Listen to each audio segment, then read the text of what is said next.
เกิดเหตุไฟไหม้ครั้งใหญ่ที่สนามบินนานาชาติของประเทศบังกลาเทศซึ่งสร้างความเสียหายให้กับทรัพย์สินและก็สร้างผลกระทบให้กับสายการบินต่างๆ Time to share D+ ผลิตภัณฑ์ปกป้องตับจากเครื่องดื่มแอลกอฮอล์สวัสดีท่านผู้ชมกลับมาพบกับรายการถามทูแสสำหรับหัวข้อข่าวที่เราอยากจะนำเสนอในวันนี้ก็คือเกี่ยวข้องกับภาพที่กำลังปรากฏตามสื่อทั่วโลกในปัจจุบันก็คือเหตุการณ์ไฟไหม้ครั้งใหญ่ที่สนามบินสากลก็คือสนามบินนานาชาติของประเทศบังกลาเทศซึ่งจุดที่มีการเกิดไฟไหม้ก็คือเป็นซากเครื่องหรือว่าคาร์โกเทอร์มินอลที่ว่ามีการเก็บเครื่องที่เป็นเครื่องนุ่งห่มเนาะเพราะว่าประเทศบังกลาเทศนี่เป็นประเทศที่ส่งเครื่องนุ่งห่มนี่ออกไปขายทั่วโลกถือว่าเป็นรายใหญ่ที่สุดของโลกฉะนั้นถือว่าเป็นเสือไฟชั้นดีที่จะเหตุให้ไฟมันลุกได้อย่างไวว่าสังวันในของข่าวเขาได้มาจากแฟนเพจของเกาหลีใต้ก็คือยอนับนิสึของประเทศเกาหลีใต้ในวันที่ 18 ตุลาปี 2025 ที่ผ่านมาตามเวลาท้องถิ่นของบังกลาเทศได้เกิดเหตุการณ์ไฟไหม้ครั้งใหญ่ขึ้นที่สร้างสินค้าหรือว่าคาร์โกเทอร์มินอลของสนามบินสากลฮัสรัตซาจาราอินเตอร์เนชั่นแนลแอร์พอร์ตของประเทศบังกลาเทศซึ่งว่าเป็นสนามบินที่ใหญ่ที่สุดจนมาถึงตอนนี้ยังบ่มีรายงานเรื่องของผู้บาดเจ็บหรือว่าเสียชีวิตในสถานที่เกิดเหตุไฟไหม้ในส่วนของความเสียหายของทรัพย์สินแม่นหนักหน่วงพอสมควรจุดที่ว่าเกิดไฟไหม้แม่นเป็นบ่อนที่ใส่เก็บรักษาเครื่องนุ่งห่มสำหรับที่จะส่งออกและก็ตัวอย่างของสินค้าที่รอท่าส่งออกเช่นกันซึ่งเป็นเสื้อไฟชั้นดีจึงเฮ็ดให้ไฟลุกลามได้ง่ายซึ่งบังกลาเทศก็ถือว่าเป็นประเทศหนึ่งที่มีการส่งออกเครื่องนุ่งห่มรายใหญ่ของโลกเกือบว่าใหญ่ที่สุดของโลกก็ว่าได้การคาดคะเนความเสียหายทางด้านเศรษฐกิจทานคาเบอร์อาเมดนอกก็คือประธานสภาขนส่งด่วนสากลทางอากาศของบังกลาเทศกล่าวว่ามันยังไวเกินไปที่จะประเมินความเสียหายเรื่องของเหตุการณ์ไฟไหม้ได้อย่างแน่นอนก็คือคาดคะเนคร่าวๆเรื่องของผลกระทบเรื่องของการส่งออกหรือว่านำเข้าทั้งทางกงและทางอ้อมน่าจะสูงอยู่ประมาณ$1 ตรีหรือว่าประมาณ$1,000 ล้านสำหรับความเสียหายทางกงและทางอ้อมที่จะส่งออกและก็นำเข้าของประเทศบังกลาเทศอันนี้ก็คือในของข่าวสั้นๆที่ว่าเกิดขึ้นในปัจจุบันซึ่งว่าสำนักข่าวใหญ่ๆทั่วโลกก็นำเสนอข่าวในเช่นเดียวกันในบ้านเฮาก็มีการนำเสนอบางส่วนซึ่งว่าอันนี้เป็นความเสียหายที่เกิดขึ้นหลายคนที่ได้เห็นเปลวไฟที่มันเกิดขึ้นที่สนามบินก็น่าจะพอเดาได้ความเสียหายที่มันมหาศาลเนื่องจากว่าจุดที่มันไฟไหม้มันคือซางที่ว่าเก็บสินค้าที่เก็บอยู่ในซางก็คือเสื้อผ้าฉะนั้นมันเป็นเสื้อไฟซันดีที่จะก่อให้เกิดไฟลุกลามได้ง่ายและก็ยากในการควบคุมซึ่งว่าใช้เวลานานสมควร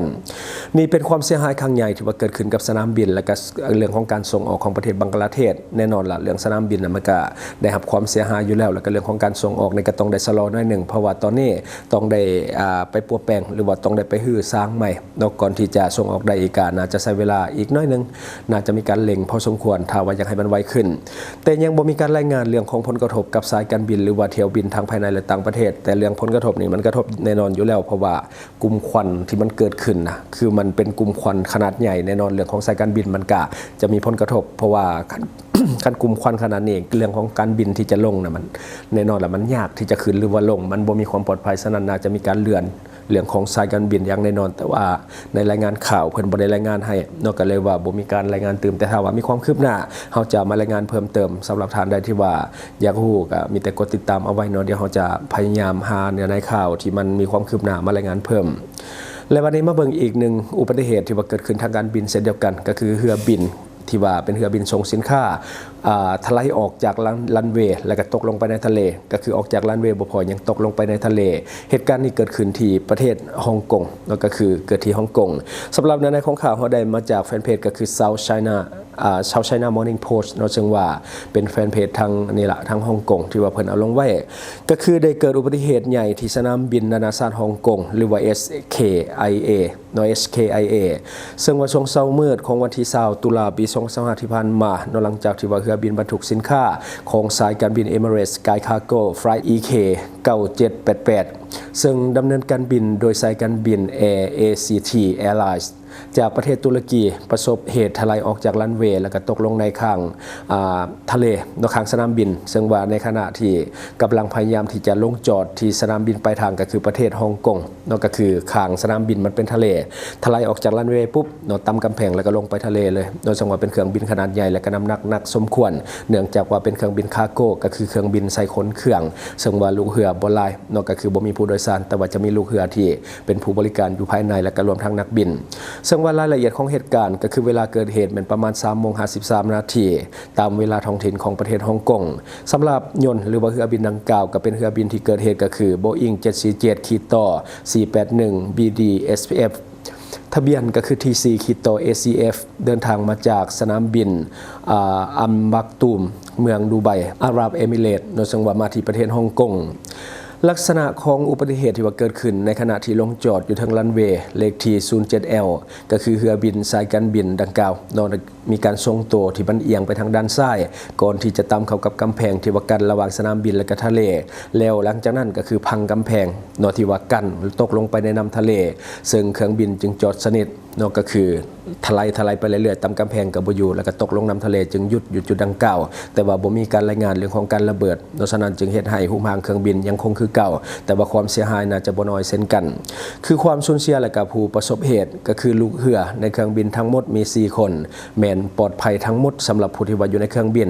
แต่พนักงานภาคพื้นดินเสียชีวิต1คนหลังจากที่ว่าเครื่องบินดังกล่าวได้ตามเข้ากับรถบริการภาคพื้นดินก็คือรถที่จะเกี่ยมลากหรือว่าเกี่ยมยังจักอย่างคอยบริการพื้นดินแต่ว่าคือเครื่องบินต่ำเสียชีวิตคาที่แต่ว่าคนที่อยู่ในเครื่องบินกับบ่เป็นอย่างทั้ง4คนทั้งนักบินและก็ทั้งผู้ที่ว่าเป็นพนักงานที่เบิ่งรายละเอียดอยู่ในเครื่องบินแต่ว่าบ่มีผู้โดยสาร4คนหันปลอดภัยหมดแต่ว่าคนอยู่พื้นดินตายในปัจจุบันหน่วยงานหรือว่าหน่วยกู้ภัยทางบกและก็ทางน้ำและก็หน่วยงาน Government Flying Service หรือว่า GFS ของประเทศฮ่องกงได้ระดมกำลังค้นหาผู้สูญหายอย่างต่อเนื่องอันนี้ยังไม่แน่ใจว่าผู้ใดสูญหายน่าจะเป็นพนักงานที่ว่าอยู่ภาคพื้นดินที่ว่าสูญหายเพราะว่าผู้ที่อยู่ในเครื่องบินถือว่าปลอดภัยหมดแล้วก็ลงมาได้ทุกคนแต่ว่าผู้สูญหายก็มีน่าจะเป็นพนักงานที่คอยหับเครื่องบินอยู่ทางด้านลุ่มหรือว่าผู้ที่ว่า Service อยู่ด้านลุ่มก็คือเสียชีวิตแล้วก็มีสูญหายบางส่วนบัดนี้ผลกระทบ ต่อกับสายการบินแน่นอนก็คือมันมีหลายไฟล์ที่ต้องได้งดที่จะลงเพราะว่ามันบ่ปลอดภัยก็คือตัวอย่างไฟล์ก็คือ Trader 24พบว่าการลงจอดบ่ค่อยราบรื่นปานใดหลังจากที่ว่าเครื่องบินลำดังกล่าวลงแล้วเกิดอุบัติเหตุแล้วมันมีอีกไฟล์หนึ่งก็คือ Trader 24ก็จะลงคือกันแต่ว่ามันลงแล้วบ่ค่อยราบรื่นปานใดและจึงเฮ็ดให้เที่ยวบินต่อมาก็คือ Cathay Pacific CX851 ก็คือกำลังจะลงจอดคือกัน